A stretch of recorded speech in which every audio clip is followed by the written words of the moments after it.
गयाजी के समाजसेवी सह उद्योगपति सूरज बाबा उर्फ सूरज देव सिंह ने आज चंती स्थित अपने आवास पर किसानों और समाज के प्रतिनिधियों के साथ प्रेस वार्ता की। उन्होंने कहा कि गयाजी के अन्नदाता किसान आज मजबूरी में हरियाणा, पंजाब और उत्तर प्रदेश जैसे राज्यों में पलायन कर रहे हैं।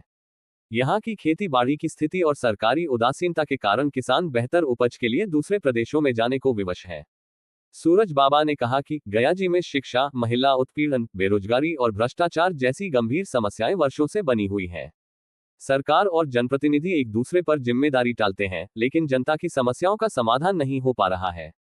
उन्होंने ऐलान किया कि जैसे किसान नेता राकेश टिकैत ने राष्ट्रीय स्तर पर आंदोलन खड़ा किया था, उसी तर्ज पर गयाजी की धरती से उससे भी बड़ा आंदोलन खड़ा होगा। इसके लिए 17 सितंबर को किसानों के साथ एक बड़ा सम्मेलन आयोजित किया जाएगा। किसानों की बेहतरी के लिए शिक्षा में जो अभाव है उसमें सुधार लाने के लिए, स्वास्थ्य में सुधार लाने के लिए, इसीलिए हमने आज प्रेस कॉन्फ्रेंस बुलाया। ये जो आप बातें रख रहे हैं, शिक्षा, किसान की बातें कर रहे हैं, तो ये कैसे सुधार होगा? इसकी कोई परिकल्पना कुछ आपने सोचा हुआ कि मैं इससे बढ़ चढ़ कर कैसे इसमें भाग लूँ? हम घूमेंगे, हम जाएंगे, एक एक क्षेत्र को चुनेंगे, वहाँ के किसानों से मिलेंगे, वहाँ उनकी समस्याओं को सुनेंगे। हमसे जितना बल बढ़ेगा हम उतना करेंगे। अभी बाहर कुछ लोग जो आपके समाज जिस भी क्षेत्र के हैं वो कह रहे थे कि अतरी से हम सूरज यादव जी को चुनाव लड़ाना चाहते हैं राजद से। क्या ये सच्चाई है? ये उनका प्यार है। ये उनका मेरे प्रति प्यार है। तो अगर वो आप टिकट के लिए वो आप पे प्रेशर बना रहे हैं कि आप टिकट मांगिए या आप राजद से टिकट मांगेंगे? देखिए, राजद से टिकट मांगने के लिए अगर राजद मेरे विचारधारा, मेरे स्वाभिमान के साथ मैच करेगा तो हम बिल्कुल मांगेंगे। तो अगर टिकट नहीं मिलते तो क्या निर्दलीय या किसी और पार्टी से? देखिए, हम चुनाव के लिए तो हम आए ही नहीं। हम तो सिर्फ किसानों के विकास के लिए आए। जी। उनको कैसे शिक्षित किया जाए, इरिगेशन सिस्टम को कैसे चालू किया जाए, एमएसपी को कैसे बड़ा अच्छे से अच्छे किया जाए, उनको शिक्षित कैसे करना है, उनको स्वास्थ्य का लाभ कैसे देना है, मैं तो उसके लिए आया हूँ। आप तो एक कंस्ट्रक्शन फील्ड के माहिर व्यक्ति हैं और फिर इस समाज सेवा में तो मैंने बताया था कि मैंने आधा जीवन अपना व्यवसाय रूप में बिता दिया, अब आधा जीवन में जन सेवा के रूप में बिताना चाहता हूँ।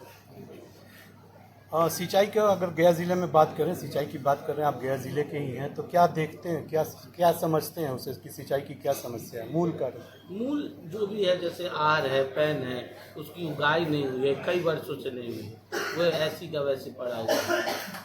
बारिश आती है लेकिन वाटर लेवल इसलिए नहीं हो पाता है क्योंकि नहर, पैन सब ऐसी जाम है, उसकी उगाई करवानी होगी। ये सरकार का दोष मानते हैं या क्षेत्रीय विधायक का दोष मानते हैं? मैं तो क्षेत्रीय विधायक और सरकार दोनों का दोष मानता हूँ। अगर मान लीजिए विधायक किसी दूसरे पार्टी का है, सरकार किसी और पार्टी की है, तो ये कहकर विधायक टाल देगा कि सरकार हमारी नहीं सुन रही है। अब अगर सरकार से पूछने जाएगा तो वो कहेगा कि हमने तो फंड भेजा हुआ है, लेकिन विधायक दूसरे पार्टी का, वो हमारा नहीं सुनता है। जिसमें तो गलती दोनों की है। आवाज़ तो सबको मिलकर उठाना है ना। जी, अभी आपके घर के पास ही बड़ी संख्या में युवा भी हैं और कुछ बड़े बुजुर्ग भी हैं आपके पास, तो आप इन लोगों के साथ लेकर चलने के लिए किसान और शिक्षा की बात जो कैसे आप कोई रोड मैप तैयार किया होगा? वो हमारी टीम है जी, उस पर हम वर्क कर रहे हैं।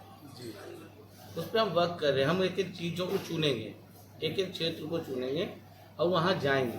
वहाँ मूल रूप से पहले उनकी समस्याओं को सुनेंगे, हमसे जो बल पड़ेगा, जितना दूर कर सकेंगे उतना करेंगे। शिक्षा किस क्षेत्र में आप देखते हैं? शिक्षा, मान लीजिए कि मैं अतरी की बात करूं तो वहाँ शिक्षा का रेशियो क्या है? 0 है। बिल्कुल साक्षरता बिल्कुल खत्म है। शिक्षा हो कहाँ रही?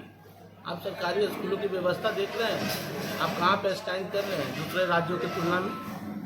बिहार के सरकारी स्कूल दूसरे राज्यों की तुलना में कहाँ पे स्टैंड करते हैं?